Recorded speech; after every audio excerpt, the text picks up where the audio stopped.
أعوذ بالله من الشيطان الرجيم. بسم الله الرحمن الرحيم. وما خلقت الجن والإنس إلا ليعبدون ما أريد منهم من رزق وما أريد أن يطعمون إن الله هو الرزاق ذو القوة المتين. پیش خدمت ہے شرح کتاب التوحید لفضیلۃ الشیخ عبداللہ ناصر رحمانی حافظہ اللہ. إن الحمد لله نحمده ونستعينه ونستغفره ونعوذ بالله من شرور أنفسنا ومن سيئات أعمالنا من يهده الله فلا مضل له ومن يضلل فلا هادي له وأشهد أن لا إله إلا الله وحده لا شريك له وأشهد أن محمدا عبده ورسوله.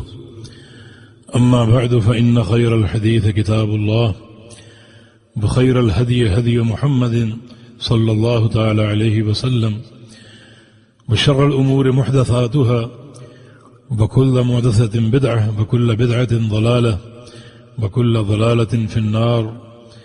من يطع الله ورسوله فقد رشد واهتدى ومن يعص الله ورسوله فقد ضل وغوى.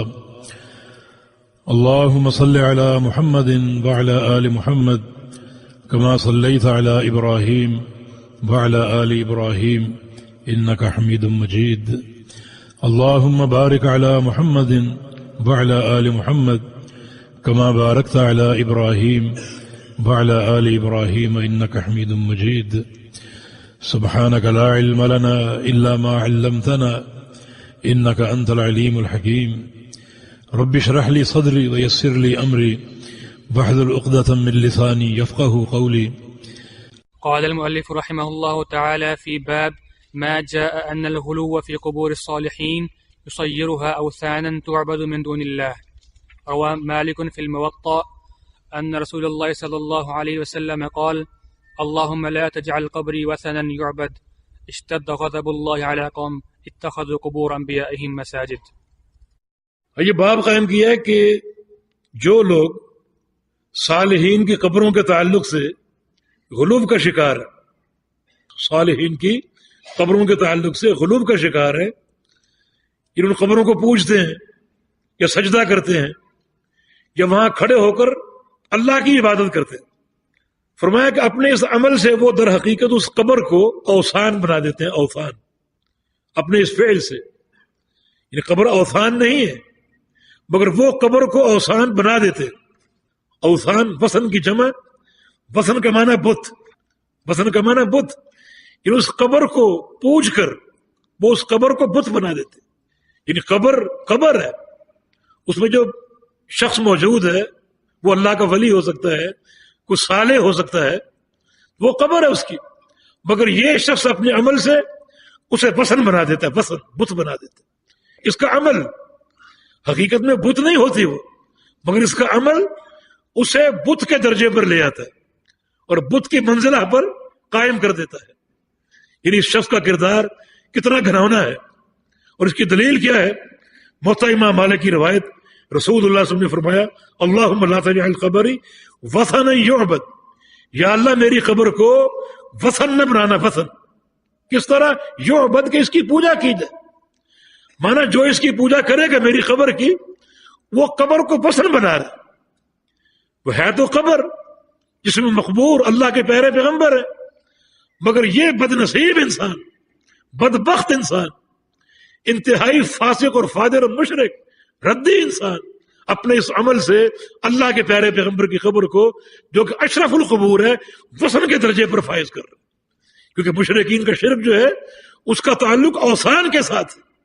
لہذا جب بھی تم کسی کو پکارو گے، وہ کوئی صالح ہو، زندہ ہو، مردہ ہو، وہ کوئی فرشتہ ہو، نبی ہو، آپ نے اس کو پکار کر اسے اس منزل پر فائز کر دیا، وثن کے منزل پر.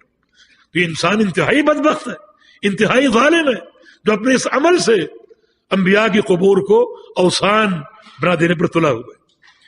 تو فرمایا کہ اللہ لا تجعل قبری وثنا یعبد، یا اللہ میری قبر کو وثن نہ بنانا، یعبد کے لوگ اس کی عبادت کریں، اس کی عبادت کی جائے گی تو قبر کیا بن جائے گی؟ وثن بن جائے گی۔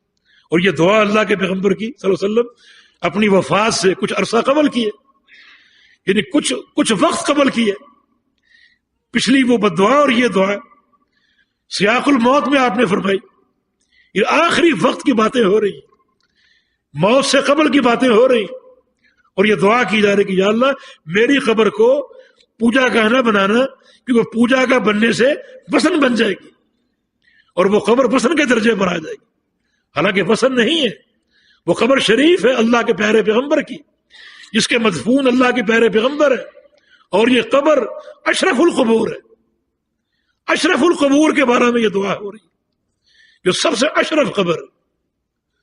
اس قبر میں کون مدفون ہے؟ امام الانبیاء محمد رسول اللہ صلی اللہ علیہ وسلم۔ یہ قبر کہاں کھودی گئی؟ اس زمین کے ٹکڑے پر جو اللہ کا پسندیدہ ہے، کیونکہ نبی علیہ السلام کے انتقال کے بعد صحابہ میں اختلاف ہوا تھا کہ اللہ کے پیغمبر کو کہاں دفن کریں، اختلاف قائم ہو گیا۔ ابو بکر صدیق نے فرمایا کہ لوگوں اختلاف نہ کرو، میرے پاس علم موجود ہے اس بارے میں۔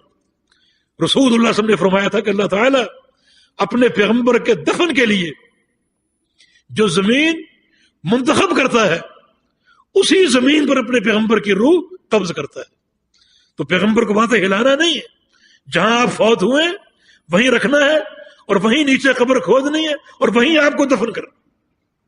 تو یہ ٹکڑا جہاں پر آپ مدفون ہیں اللہ کا پسندیدہ ہے، اس میں سیدہ عائشہ کے مراقب بھی ہیں کہ ان کا حجرہ اللہ کا پسندیدہ ہے، پیارے پیغمبر کی قبر حجرہ عائشہ میں تھی، اتنی پیاری قبر، اشرف القبور، اللہ کے پسندیدہ زمین کے ٹکڑے پر، اور پیارے پیغمبر محمد رسول اللہ صلی اللہ علیہ وسلم اپنے گھر تشریف فرما ہے، عائشہ صدیقہ کمرے میں فرماتے کہ ماں بہینہ بہی تھی ممبری روضۃ من ریاض الجنہ، میرے اس گھر سے لے کر میرے ممبر تک جو زمین کا ٹکڑا ہے جنت کا ٹکڑا، جنت کا باغیچہ ہے، تو جنت کے باغیچے مدفون ہے، اتنی مبارک قبر۔ مگر فرمایا کہ یا اللہ میری قبر کو پوجا کا اور میلہ کا مت بنانا، جب یہ قبر پوجا کا نہیں بن سکتی، میلہ کا نہیں بن سکتی، تو وہ کون سا مائی کا لال ہے جس کی قبر پوجا کا بنے گی یا میلہ کا بنے گی؟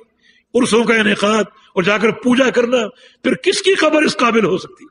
فرمایا کہ اشتد غضب اللہ علی قوم اتخذوا قبور انبیاء مساجد، اللہ کا غضب اور غصہ اور ناراضگی اس قوم پر انتہائی شدید ہے جو قوم اپنے نبیوں کی قبروں پر مساجد تعمیر کر بیٹھتی ہے، وہ قوم شدید ترین اللہ کے غضب کے مستحق۔ وتعاونوا على البر والتقوى ولا تعاونوا على الإثم والعدوان واتقوا الله إن الله شديد العقاب۔